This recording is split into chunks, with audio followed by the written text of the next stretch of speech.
The Ethiopian Bible stands as one of the most mysterious and controversial texts in existence. Ethiopia itself, a land shrouded in ancient secrets, is home to one of the oldest civilizations in the world and uniquely remains the only African country never colonized. This autonomy has allowed Ethiopians to trace their lineage directly back to Ham, one of Noah's sons, a connection even acknowledged by Jewish traditions. Ethiopia is not just a land of rich history but also a custodian of some of the oldest Bible scrolls, predating the famous King James Version. Unlike the King James Version, which comprises 66 books, the Ethiopian Bible includes 88 books, featuring unique texts absent from other Christian traditions. These ancient scrolls encompass parts of both the Old and New Testaments, along with previously unseen scriptures. Remarkably, these texts existed long before Christianity officially reached Ethiopia in the 4th century, indicating that Christianity was not an imposed religion but one that organically took root in the region. Historical records from the Egyptian traveler, monk, and historian Cosmos Indicopoulos document Ethiopia as a Christian nation as early as the 6th century. He noted how Ethiopian rulers welcomed Christian refugees fleeing persecution, cementing Ethiopia's long-standing Christian identity. Some Ethiopian tribes have worshipped the Christian God for over 3,500 years, establishing the Ethiopian Orthodox Church, known locally as Tito, as the world's oldest organized Christian body. The Ethiopian Bible also holds the distinction of containing one of the earliest illustrated Christian books, a gospel written in the ancient Guizi language, discovered in 2010 in a mountaintop monastery. According to Ethiopia's holy book, the Kebra Nagast, the Queen of Sheba visited King Solomon in the 10th century BC. Their union produced a son, Menelik, who would become Ethiopia's first emperor. Genetic studies conducted in 2012 lend credence to this legend, suggesting that people of Egyptian, Israeli, or Syrian descent mingled with the Ethiopian population around 3,000 years ago. Despite its historical and religious significance, the Ethiopian Bible is often overlooked and not included in the canonical texts recognized by most Christian denominations. This exclusion raises questions about the motives behind discrediting such a pivotal document. To understand this, a brief history lesson is necessary. The Bible, as we know it today, has undergone numerous transformations. Originally written in Hebrew, it was first translated into Latin by Saint Jerome around the year 400, resulting in the Vulgate, which became the principal Latin version of the Bible. Over time, various versions and interpretations emerged, causing confusion and concern among early Christian leaders. In response, they convened the Council of Nicaea in 325 AD and the First Council of Constantinople in 381 AD to determine which books should be included in the New Testament. The criteria were strict. A book had to be written by a direct follower of Jesus or someone who witnessed his teachings, be composed in the 1st century, and align with the rest of the Bible. The most significant changes to the Bible occurred during King James I's reign. Despite the Vulgate's long-standing authority, many Bible versions existed, creating religious discord. To resolve this, King James commissioned 47 experts to create a unified Bible. After 7 years of meticulous work, they produced the King James Bible in 1611, which became widely accessible thanks to advancements in printing technology. These efforts led to the exclusion of many texts found in the Ethiopian Bible, including pseudepigrapha, writings falsely attributed to prominent historical figures. These non-canonical books were deemed not divinely inspired and often had malicious intent. To prevent the spread of such falsehoods, early Christian leaders rooted out these texts. Interestingly, even the Ethiopian Bible has two versions, the broader and narrower canons. The broader canon, with 81 books, includes texts like Enoch, Jubilees, and the Epistle of Clement, while the narrower canon, established by Emperor Haile Selassie, contains 72 books. This internal variation adds to the complexities surrounding the Ethiopian Bible's acceptance. The Ethiopian Bible offers a unique glimpse into how the Bible has evolved. Unlike the unified book many assume, the Bible is a collection of texts written over centuries, reflecting diverse theological and cultural perspectives.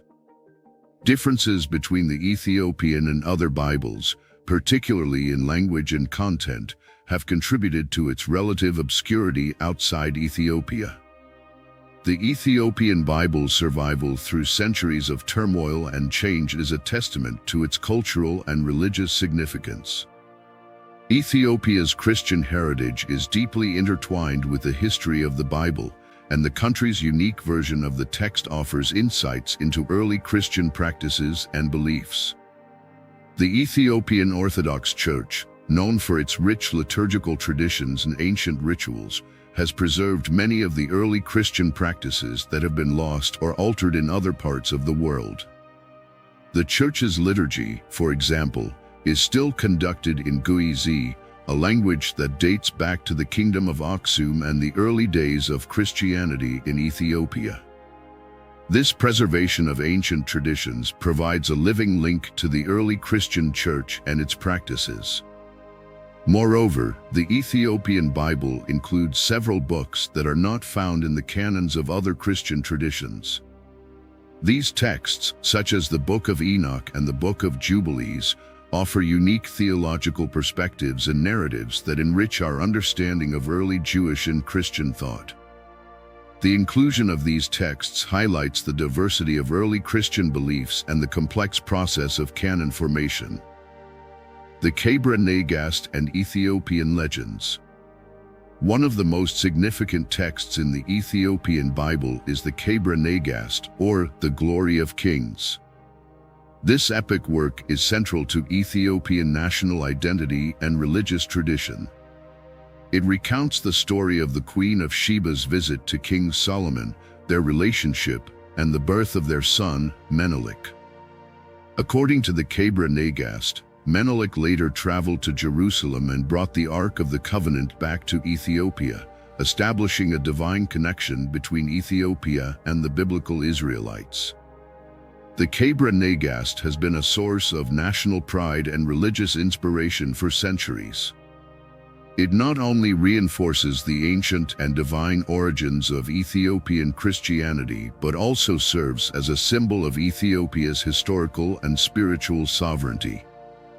The narrative of the Queen of Sheba and King Solomon is deeply ingrained in Ethiopian culture, influencing everything from religious practices to royal lineage. Genetic studies and archaeological evidence have lent some support to the historical elements of the Kebra Nagast. Research conducted in 2012 found genetic markers in the Ethiopian population that suggest ancient intermingling with people from the Near East, corroborating the legend of Menelik's journey to Jerusalem. This intersection of legend, history, and science adds to the rich tapestry of Ethiopian cultural heritage. Despite its profound historical and religious significance, the Ethiopian Bible has faced numerous challenges and controversies. One of the primary reasons for its exclusion from the broader Christian canon is the presence of pseudepigrapha, texts attributed to authors who did not actually write them. These texts were often viewed with suspicion by early Christian leaders who sought to establish a unified and authoritative canon. The process of canon formation was influenced by various theological, political, and social factors. During the early centuries of Christianity, different communities had their own collections of sacred texts, and there was significant variation in what was considered scripture. The councils of Nicaea and Constantinople played crucial roles in determining the canon, but these decisions were not universally accepted. The Ethiopian Orthodox Church, for example, maintained a broader canon that included texts rejected by other traditions. Political considerations also played a role in shaping the canon. The Roman Empire, under Emperor Constantine, sought to use Christianity as a unifying force. This political agenda influenced the selection of texts that supported the desired theological and social order. As a result, texts that did not align with the prevailing orthodoxy were excluded, and many of these excluded texts are preserved in the Ethiopian Bible. Language barriers have also contributed to the Ethiopian Bible's obscurity. Written in Guizi, an ancient and now liturgical language, the Ethiopian Bible has been inaccessible to many scholars and lay people outside Ethiopia. The lack of translations and the unique script have limited its study and dissemination. However, recent efforts by Ethiopian scholars and the Ethiopian Orthodox Church to translate and study these texts are beginning to change this. In recent years, there has been a growing interest in the Ethiopian Bible among scholars and religious communities worldwide. This renewed interest is driven by a desire to understand the diversity of early Christian traditions and to uncover the unique insights preserved in the Ethiopian texts. Academic studies have focused on translating and analyzing the Ethiopian Bible, shedding light on its distinctive theological perspectives and historical narratives. These studies have revealed the richness of the Ethiopian tradition and its contributions to the broader Christian heritage. For example, the Book of Enoch, included in the Ethiopian Bible but excluded from most other canons, offers a fascinating glimpse into early Jewish and Christian apocalyptic literature. The discovery of ancient manuscripts and artifacts has also sparked interest in Ethiopia's religious history. The 2010 discovery of the ancient Guizi Gospel manuscript in a remote Ethiopian monastery is a testament to the enduring legacy of Ethiopian Christianity. Such findings highlight the importance of Ethiopia as a center of early Christian scholarship and devotion. The Ethiopian Orthodox Church has played a crucial role in preserving and promoting its biblical heritage. Efforts to translate the Ethiopian Bible into more accessible languages and to digitize ancient manuscripts are making these texts available to a wider audience. These initiatives are not only preserving Ethiopia's religious heritage, but also enriching the global understanding of early Christian traditions. The Ethiopian Bible's survival through centuries of political upheaval, religious conflict, and cultural change is a testament to its enduring significance. Ethiopia's unique Christian tradition, rooted in ancient texts and practices, offers valuable insights into the early development of Christianity and its diverse expressions. The Ethiopian Bible's broader canon, which includes texts like the Book of Enoch and the Kebra Nagast, provides a fuller picture of early Christian thought and practice. These texts challenge the conventional boundaries of the Christian canon and invite us to reconsider what constitutes Scripture. Moreover, the Ethiopian Bible's preservation of ancient liturgical traditions and languages connects us to the early Christian communities that shaped the faith. The use of Guizi in liturgy and scripture reflects the deep continuity of Ethiopian Christianity with its ancient roots. The Ethiopian Bible's legacy is not only a matter of historical and religious scholarship, but also of cultural pride and identity. For Ethiopians, the Bible is a symbol of their ancient heritage and their enduring faith. It is a source of spiritual strength and national identity, linking the present with a storied past. The Ethiopian Bible stands as a remarkable testament to the richness and diversity of the Christian tradition.